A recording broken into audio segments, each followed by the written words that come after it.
ئەمریکا بەنیازی ڕەوانەکردنی هێزی زیاترە بۆ عێراق. پاساوی گەڕانەوەی ئەم هێزانەش بەرەنگاربوونەوەی داعش و یارمەتیدانی عێراقە لە جەنگ.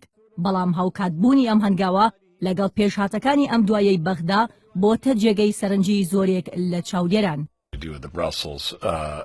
بەپێی لێدوانی ژەنەرال جۆزف دانفۆر سەرۆکارەکانی هێزە هاوبەشەکانی ئەمریکا، پنتاگۆن بەنیازە لە چەند هەفتەی داهاتوودا پێشنیاز بکات بۆ ئۆباما هێزە سەربازیەکانیان زیاد بکەن لە عێراق.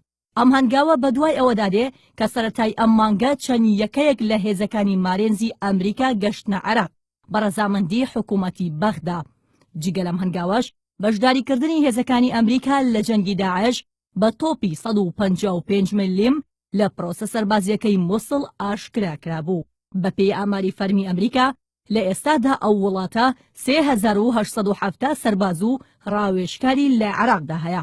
هەندێک ئاماری تر کە ئەمریکیەکان ڕەتیان نەکردوێتەوە باس لەوە دەکەن ژمارەی هێز و کارمەندانی سوپای ئەمریکا لە عێراق دەگاتە نزیکەی 5000 سەرباز.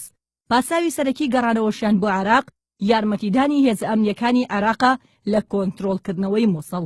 بەو پێی مووسڵ گرنگی زۆری هەیە بۆ هاوپەیمانەتی نێودەوڵەتی دژی داعش.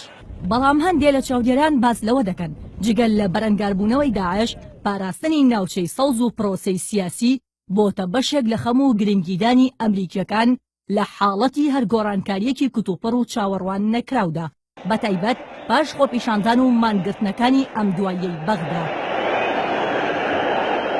لە سیوێکی 12 2011دا بەکشانەوەی سوپای ئەمریکا لە عێراق ڕێکەوتنی ئەمنی عێراق ئەمریکا کەوتە بواری جێبەجێکردنەوە و عێراق سەروەری تەواوی خۆی وەرگرتەوە.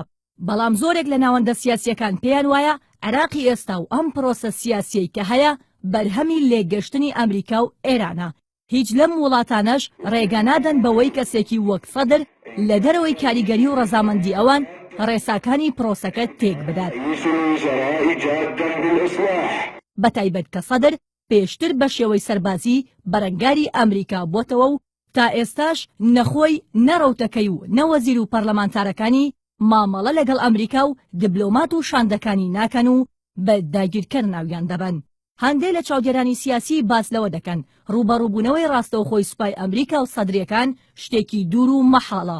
بەڵام بوونی نزیکەی 5000 سەرباز لە سەرخاکی عێراق هێندە کاریگەری و نفوزی ڕاستەوخۆ بۆ ئەم وڵاتە دروست دەکات کە هیچ لایەنێکی عێراقی ناتوانێت ئەو ڕێوشوێنانەی لە ماوەی 13 ساڵی ڕابردوو بنیاتی ناوە لێی تێک بدات.